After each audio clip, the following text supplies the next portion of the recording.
మనం ఈరోజు కార్తీక దీపం 726 ఎపిసోడ్ రివ్యూ చూద్దాం. ఈరోజు ఎవరు ఊహించిన ట్విస్ట్ అదిరింది, వెంటనే చూసేయండి. మధ్యలో దూరడం. కార్కి బ్రేకులు తీసింది మీరే అని నాకు తెలుసు. ఎవరు తీసిన గోతిలో వాళ్లే పడతారు అన్నట్టు మీరు తీసిన గోతిలో మీరే పడ్డారు. ఏం మాట్లాడుతున్నావు? మేం బ్రేక్ తీయడం ఏంటి? పెద్దవాళ్ళతో మాట్లాడే విధానం ఇదేనా కదా? మరి పిల్లల విషయంలో పెద్దవాళ్ళు దూరకూడదు. మీరు వెళ్ళండి, నేను జ్యోత్స్న గారిని తీసుకొస్తాను. ఈ రోజు నీకేదో గట్టిగానే మూడిందే. వీడు షర్ట్ చింపిన పనిని మనసులో పెట్టుకుని ఇదంతా చేస్తున్నాడేమో అనిపిస్తోంది. గ్రాని, నువ్వు వెళ్ళు. నీ మంచి కోసమే చెప్తున్నానే. వెళ్ళు గ్రాని. సరే సరే వెళ్తాను. జాగ్రత్త. నా మనవరాలకి ఏమైనా జరిగిందో నీ సంగతి చెప్తావు. ఏంట్రా నువ్వు నాకు సపోర్ట్ గా ఉండమంటే నన్ను ఇరికిస్తావా? నీకేం కావాలి? ఓడిపోవడం కావాలి. నువ్వు వంట చేస్తే ఖచ్చితంగా ఓడిపోతావు. మా తాత ఒప్పుకోడు కదా. నేను ఒప్పిస్తానమ్మా. నీ దగ్గర ఏదో ప్లాన్ ఉందన్నావని నిన్ను నమ్మి వెళ్ళారు, కానీ నా చేత వంట చేయిస్తానంటే నమ్మి కాదు. వంట నువ్వే చేయాలి జ్యోత్స్న. నాకు అర్థమైందిరా. ఆ షర్ట్ చిరిగిన దానికి, కార్ బ్రేకులు తీసిన దానికి రివెంజ్ తీసుకోవడానికి ఇదంతా చేస్తున్నావు. అలా అనుకుంటున్నావు బంగారం? నీ బుద్ధి నాకు తెలుసురా. నువ్వు నన్ను బంగారం అని ఎందుకు పిలుస్తావో మాలినితో చెప్పినప్పుడే అర్థమైంది. విలువ నిలకడలేని బంగారంతో నా క్యారెక్టర్ ని పోల్చుకుని నన్ను నేను తక్కువ చేసుకోలేను. నీలాగే అది ఒక చోటు ఉండదు. నిన్ను నమ్మడం నాది తప్పు. మీ తాత ఒప్పుకునేలా, నువ్వే వంట చేసేలా నేనొక ప్లాన్ చెప్తాను, విను. అది గనక నువ్వు ఫాలో అయ్యావంటే నువ్వు కోరుకున్నది నీకు దక్కుతుంది. నిన్నెలా నమ్మాలి? నీకు చెప్పడం ఇదే ఆఖరిసారి. నేను మాటిచ్చానంటే తప్పను. నీ వల్ల నువ్వు ఓడిపోతావేమో గాని నా ప్లాన్ ఫాలో అయితే నువ్వు ఓడిపోవు. ముందు నీ ప్లాన్ ఏంటో చెప్పు. చెప్తాను, విను. ఏం శివనారాయణ గారు, మీకిచ్చిన టైం అయిపోయింది. ఏం నిర్ణయించుకున్నారు? మా నిర్ణయం చెప్పడానికి ఇంకొక 2 నిమిషాలు టైం ఇవ్వండి. సరే, ఈ 2 నిమిషాల్లో ఏం చేస్తారు చూద్దాం మావయ్య గారు. బావా, ఇలాగా ఏంది బా? పోటీలోకి నేను దిగుతాను. నువ్వా? నాకు వేరే దారి కనిపించడం లేదు. ఒకసారి తాతని, అమ్మని చూడు. దక్షిణామూర్తి తాత ముందు ఈ తాత ఓడిపోతే భరించలేడు. పైగా పోటీకి అమ్మ కారణంగా ఒప్పుకున్నారు. ఈ పోటీలో మనం పాల్గొంటున్నాం. నా మెట్టినింటి పౌరుషం ఏంటో ఆ ఇంటి మనుషులకి తెలియాలి. అమ్మ తట్టుకోలేదు. జ్యోత్స్న పోటీలోకి దిగితే ఓడిపోవడం ఖాయం. సూరజ్ ఏదో చెప్తా అన్నాడు కదా, తను మాత్రం ఏం చేయగలడు? అది కాదు దీపా. CEO పోటీలోకి దిగకూడదు. దేనికి వాళ్ళు ఒప్పుకోరు.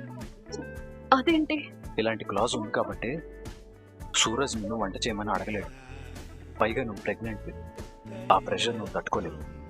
CEO పోటీలో ఉండకూడదని నీకు తెలుసా? షెఫ్లు మాత్రమే పార్టిసిపేట్ చేయాలి. మరి మన ఫ్యామిలీని ఎలా గెలిపించాలి బావా? ఇదంతా నాకు తెలుసు కాబట్టి నేను మౌనంగా ఉండిపోయాను. లేదంటే ఎప్పుడో నిన్ను వంట చేయమని అడిగేవాడిని. మనం చాలా దారుణంగా మోసపోయాము. దీపా ప్లీజ్. లేదు బావా, నేనుండి కూడా నా వాళ్ళని గెలిపించుకోలేకపోతున్నాను. దీపా, ముందు నువ్వు రారా. వాళ్ళు అడిగిన 2 మినిట్స్ అయిపోయింది గౌరీ ప్రసాద్ గారు. శివనారాయణ గారు ఏమంటారో అడగండి. వాళ్ళు పోటీ నుంచి తప్పించుకుంటే మేము బహుమతి తీసుకుని వెళ్ళిపోతాం. అది కూడా శివనారాయణ గారి చేతుల మీదుగా.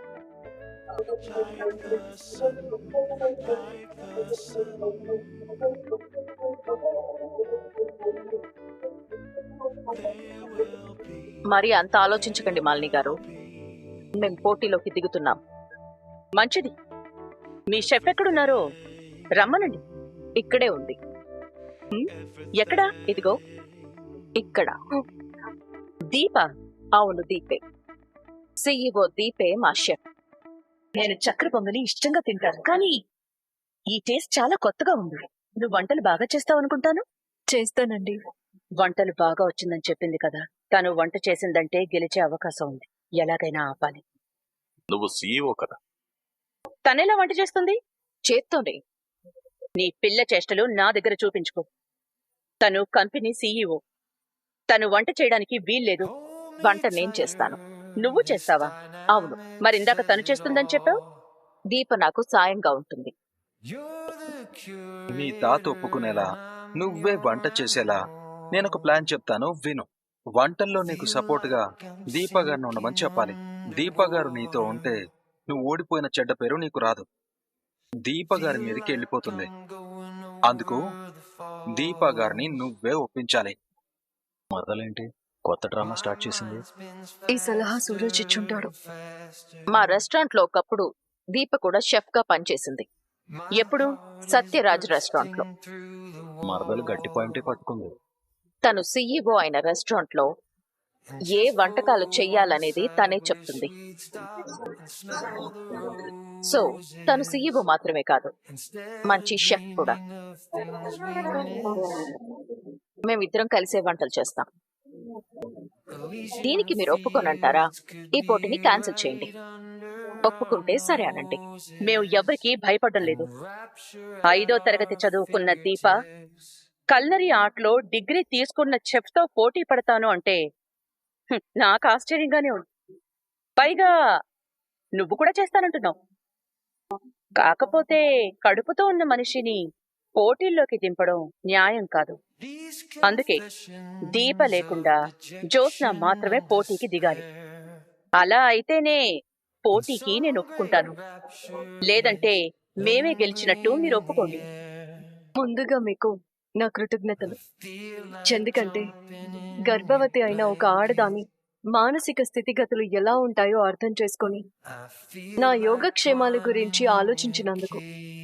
కానీ ఇక్కడ మీకు విషయం చెప్పాలనుకుంటున్నాను. నా మొదటి కాన్పులో 8 నెలల గర్భిణిగా ఉన్నప్పుడు నా ఇడ్లీ బండి నడపడానికి నేను బయటికి వెళ్లేదాన్ని. ఎందుకంటే అది నా ఇడ్లీ బండి మాత్రమే కాదు, నా బ్రతుకు బండి కూడా. ఇప్పుడంటే అందుబాటులో కొన్ని సౌకర్యాలు ఉన్నాయి, కానీ అప్పుడు నాకు తిరగడానికి సైకిల్ తప్ప ఏమీ లేదు. ఇలాగే ఒక రోజు వ్యాపారం చేయడానికి బయటికి వెళ్ళాను. ఇంటికి తిరిగి వచ్చేటప్పుడు వర్షం మొదలైంది. రోడ్లన్నీ నీళ్లు. 8 నెలల గర్భిణి అయిన నేను సైకిల్ తొక్కుకుంటూ ఆ వర్షంలో దారే కనిపించని రోడ్డు మీద భయంతో ఆగిపోయాను. గోతులో పడిపోయినా సహాయం చేయడానికి అక్కడ మనిషి కూడా లేడు. నా దగ్గర ఏమీ లేదు, నా మీద నాకున్న నమ్మకం తప్ప. నమ్మకంతోనే అడుగు ముందుకేశాను. ఆ అడుగులు ఈ రోజు నన్ను ఇక్కడి వరకు తీసుకొచ్చాయి. మీ ముందు గౌరవమైన స్థానంలో నిలబెట్టాయి. ఇది దానికంటే పెద్ద సమస్య కాదు. నేను వంట చేయగలను. ఇంక డిగ్రీలు అంటారా? నా చదువు పుస్తకాలతో జరగలేదు, వంట గిన్నెలతో జరిగింది. నా తండ్రి కుబేరే నా గురువు, నా దైవం. ఒక మనిషి తినడానికి రుచికరంగా ఎలా వండాలో నేర్పించారు. నేను వంట చేయగలను మాలిని గారు. నాలాంటి 5వ తరగతి చదివింది మీతో పోటీ పడితే మీరు ఓడిపోతారనుకుంటున్నారా? మీ షెఫ్ మీద మీకు నమ్మకం ఉంటే నాకు పోటీకి అనుమతి ఇవ్వండి. నమ్మకం లేదనుకుంటే ఓడిపోయామని మీరు ఒప్పుకోండి. నువ్వేం తింటావు దీపా? ఇంత బలంగా మాట్లాడుతున్నావు. నా కుటుంబమే నా బలం. మావయ్య గారు మీరేమంటారు? నీ ఇష్టం అమ్మా. పోటీకి అనుమతిస్తున్నాను. వాళ్ళిద్దరూ పోటీకి దిగొచ్చు. All the best Deepa. All the best. Thank you. వంటల పోటీలు మొదలవబోతున్నాయి. మీరంతా ఈ గంట సేపు వీళ్ళ మధ్య జరుగుతున్న హోరాహోరీ పోటీ చూసి ఎంజాయ్ చేయండి. మావయ్య గారు కూర్చోండి. రండి మావయ్య గారు, మీరిద్దరూ హోటల్ ఓనర్సే కదా, కలిసి కూర్చోవడంలో తప్పు లేదు. పైగా మీరు శివన్నారాయణ గారి కోడలికి తండ్రి లాంటి వ్యక్తి. అంటే నా ఉద్దేశం తండ్రి వయసున్న వ్యక్తి అని. పర్లేదు, కూర్చోండి. నువ్వు లేవద్దాం. నువ్వు లేచావంటే ఆ మనిషికి గౌరవం ఇచ్చినట్టే, ఆ మనిషికి గుర్తింపు ఇచ్చినట్టే. నువ్వు శివనారాయణ కోడలి, అలాగే చూస్తుంటే 2 కుటుంబాలు కలిసిపోయేలా ఉన్నాయి. ఈ మాట తాతకు చెప్పు. మెడపటి విరిగింది, సరిపోదా? అంత భయం ఉన్నదానివి కుదురుగా కూర్చుని పోటీ చూడాలి గాని సెటైర్లు వేయకూడదు. నా గొంతు కూడా పోయుంటే బాగుండేది అనుకుంటున్నావు కదా. పోనందుకు బాధపడుతున్నావా? మనతో పెట్టుకుంటే ఇలాగే ఉంటుంది. జోష్న చెప్పింది అర్థమైంది కదా. ఇవి మనం చేసే వంటలు. నాకున్న సమస్యకి ఎక్కువసేపు ఒకే చోట నిలబడి ఉండలేను. కానీ తట్టుకుంటాను. మేడం, ఈ పోటీకి మీరు రావడం అవసరమా? గెలుద్దామనే, అది నా మీద. ఎందుకు మేడం ఈ ప్రయోగాలు? అన్నం పెట్టిన మనుషుల్ని, ఆశీర్వదించిన చేతుల్ని మర్చిపోకూడదంట. మర్చిపోవడమే తప్పనుకుంటే నమ్మక ద్రోహం చేయడం ఇంకా పెద్ద తప్పు. దానికి శిక్ష భగవంతుడు వద్దన్నా వేస్తాడు. వాడి పాపన వాడైపోతాడులే దీప, వదిలే. మనం ఎలాగైనా గెలవాలి చూసినాం. నేనొచ్చింది గెలిపించడానికి కాదు, ఓడించడానికి. ఇప్పుడు నువ్వు ఓడిపోతే అటు సూరజ్ గాడు, ఇటు నువ్వు ఇద్దరు పోతారు. చూసినాం, నువ్వు త్వరగా టమాటో కట్ చేయి, నేను ఉల్లిపాయలు కట్ చేస్తాను. నాకు రాదు కదా దీప, స్పీడ్గా కట్ చేయలేను, స్లోగా కట్ చేస్తాను. టైం దృష్టిలో పెట్టుకో. ఆ వాటర్ అయింది. ఆగు చూసిన, ఆగు. ఏమైంది దీప? నేను ఆల్రెడీ వేశాను. చెప్పాలి కదా. నువ్వు ఇక్కడే ఉన్నావు కదా. ఇప్పుడేంటి, ఇది పోయినట్టేగా. నేను మేనేజ్ చేస్తాను. వాటర్ లేదు.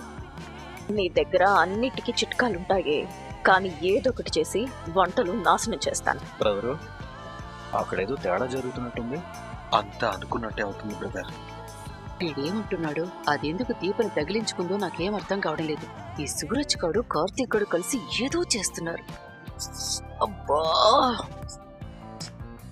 మన బాడీ తిరిగితే తప్ప తల తిరిగేలా కనిపించడం లేదు. అంతా ఓకే అంటే ఏంటి అర్థం? కూరలో ఏ ఉప్పో కలిపి నాశనం చేస్తుందేమో. అప్పుడు నిన్న దీపం మీద పోతుంది. ఎస్, మనం అనుకున్నట్టు జరుగుతుంది. సూరజ్ గడు మా పార్టీలో చేరిపోయాడా ఏంటి? అయ్యో, చూసినా వాటర్ ఎందుకు పోసావు? వాటర్ పోయాలి కదా దీప. ఇది ఫ్రై చూసిన. వాటర్ పోస్తే టేస్ట్ పోతుంది. సారీ దీప. మళ్ళీ ఫస్ట్ నుంచి చేయడానికి టైం లేదు. 60 నిమిషాల్లో 5 వంటలు చేయాలి. సరిగ్గా చేస్తే 2 పొయ్యిల మీద 60 నిమిషాల్లో 2 వంటలే చేయగలం. కానీ ఇలా చేస్తే కాదు చూసిన. మేము పెట్టిన వీడియో ఇప్పటివరకు మీకు నచ్చితే మన వీడియోని వెంటనే లైక్ చేయండి. మన ఛానల్ ఇప్పటివరకు సబ్స్క్రైబ్ చేయకపోతే సబ్స్క్రైబ్ చేసుకొని బెల్ ఐకాన్ ఆన్లో పెట్టుకోండి. అప్పుడే మేము వీడియో పెట్టిన వెంటనే మీకు నోటిఫికేషన్ వస్తుంది.